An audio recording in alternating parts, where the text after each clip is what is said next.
Hi everybody, welcome back. So my most recent video was my reflections and roadmap video, where I highlighted that I didn't really have a set roadmap for 2024, and that if I was going to be adding cards, I'd be looking at business cards first. So I wanted to take a look at business cards that I definitely have an interest in, and then sort of some rumored cards that don't exist, so I can sort of ruminate on those a little bit. Just because, since we don't know what they look like, I can't say for certain that I'd get this card, right? We'll start off with business cards. First and most obvious is the Chase Inc. Cash. Amazing sign-up bonus, whether it's the 75,000 point or the 90,000 point. I think I'm going to hold out for the next 90,000 point because 6,000 spend in 3 months it's not hard necessarily. It's just not a thing I'm focused on at the moment. But it's definitely a card that you should add. It would make my Chase setup the Chase Inc. Cash, the Chase Inc. Unlimited, and the Chase Sapphire Reserve, which holds certain benefits over the Consumer Freedom cards. Now, I'm hoping the Freedom cards might get some tweaks here or there, but for now, that setup is more appealing to me than a rotating category card where I have no power to pick what the rotating categories are. And the Freedom Unlimited, which is had a whole bunch of categories bolted onto it, and is still a 1.5 time point earning card. I already have one of those, so yeah. But the Ink Cash is probably the next business card I sign up for. $0 annual fee, Chase Ultimate Reward points, keep building a pool of points for a huge redemption in 2025, or use points for redemptions throughout 2024 that would make sense for me. Continue building my Ultimate Reward pile, my Ultimate Rewards pile. So that is the most obvious card and probably the next card I'm getting. So let's move on.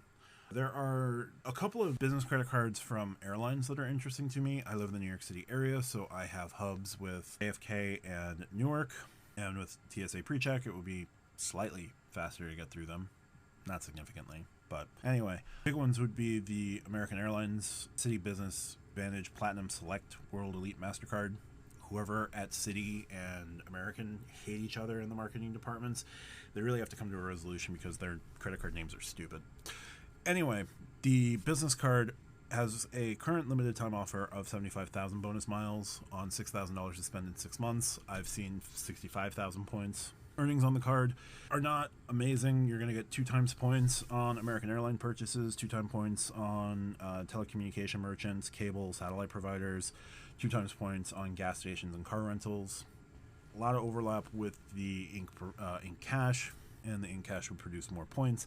However, if I decided to really gone hard after American Airlines status and One World status, American gives you sort of cheat codes with their credit cards, with their dining platform, and with their Simply Miles program, as well as their online shopping portal.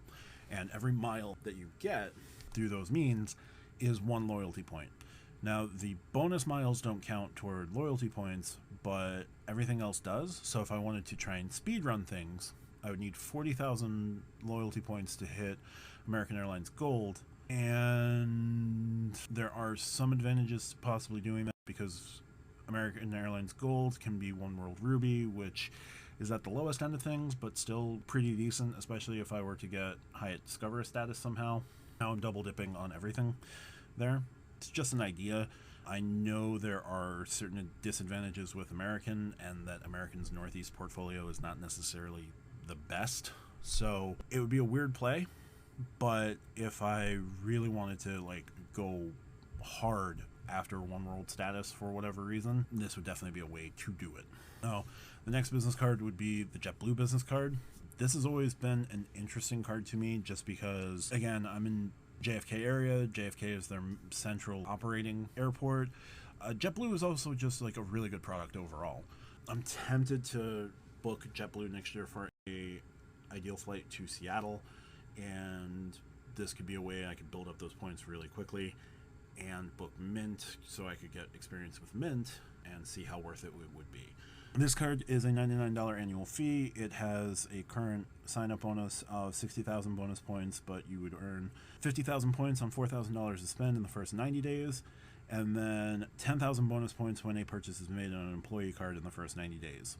I don't love the sign-up bonus just because the 50,000 points is easy, right? And then it's getting a second card for an employee, also easy, annoying, but Barclays is going to Barclay.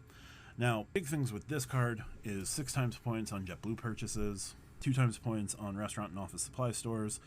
Again, overlap everywhere. But you get Group A boarding, you get a check bag benefit with this card and the American Airlines card. You also get 5,000 bonus points every year. So if you just did a 1 cent per point valuation, you're basically paying, like being gifted back half the annual fee every year. That's solid. Earn toward Mosaic with every purchase. So JetBlue also can do status through purchases. In-flight savings, you'd save up to 50% on eligible in-flight purchases of food and cocktail on JetBlue flights. No foreign transaction fees. They also have a annual vacation package benefit, so a $100 statement credit when you book a JetBlue vacation package. Kind of pays off the annual fee, but you have to pay for a vacation, so that's, your mileage will vary. But overall, check bags, pretty healthy sign-up bonus, earn toward Mosaic status on every purchase. Group A boarding, you're the first on the plane. That's going to come in really helpful with some of the travel I want to do with my family. I don't necessarily want to go into why, but it would be super helpful to get on the plane as early as possible. So then the other airplane business card I'm looking at would be the United business card, not the United Club, the United one. $0 annual fee in the first year, $99 annual fee there. Same sort of deal, 50,000 bonus points on $5,000 to spend in the first 3 months. They also give you back 5,000 bonus miles. You'll get 2 United Club passes per year. They're one-time passes, so if you're flying with you and a partner, you both be able to use the United Club on one of your trips. Or if you're flying solo, your flight out and your flight back, as long as there's United Clubs there, you're set. Other benefits, you get your first check bag taken care of for you and your companion, so a little weaker than the other two. You get a $100 United travel credit after 7 United purchases of $100 or more each anniversary year, 25% back on in-flight and club premium drink purchases, no foreign transaction fees, earn toward Mileage Plus status. It also would give you access to Chase's Luxury Hotels and Resorts collection and DoorDash and some other card member events. So this is a card that will also sort of half pay for itself relatively easily, and access to United Club, which would be amazing. The Club Business card, if I wanted to really go into United, would be the next one up that I would get, but that's a $450 annual fee. It comes with a whole bunch of other perks, which would be awesome. The other business cards that I'd be looking at would be the Marriott Bonvoy business card and the Hilton Honors business card. Hilton Honors I'd wait out just because I want to see what changes they might make to it. Given the refresh to the Hilton Surpass card, which is its personal card equivalent, that going up to $150, we could see the Hilton business card go up to $150. Now, I don't know if they're going to keep the priority passes on that or give you national executive status again, but I want to wait out and see if they make significant changes to that card before I pull the trigger on applying for that particular card.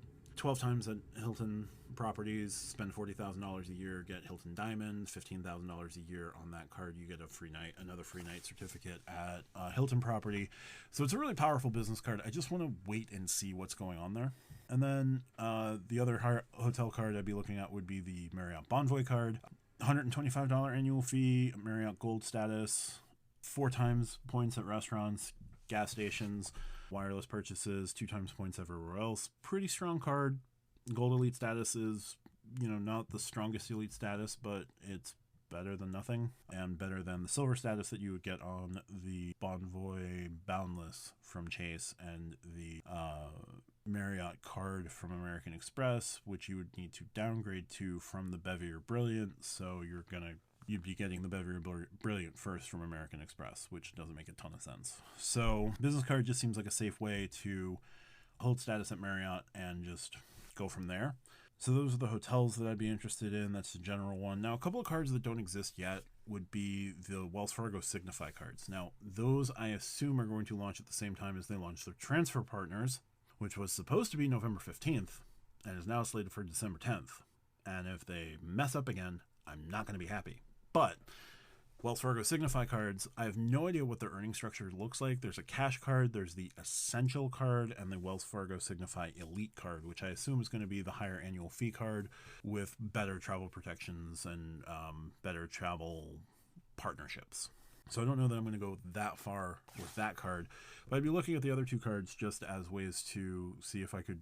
With the Wells Fargo Signify cash card, is it pure cash back, or is it cash back in the same way as the active cash, and you can pool your cash back rewards there over 2 points.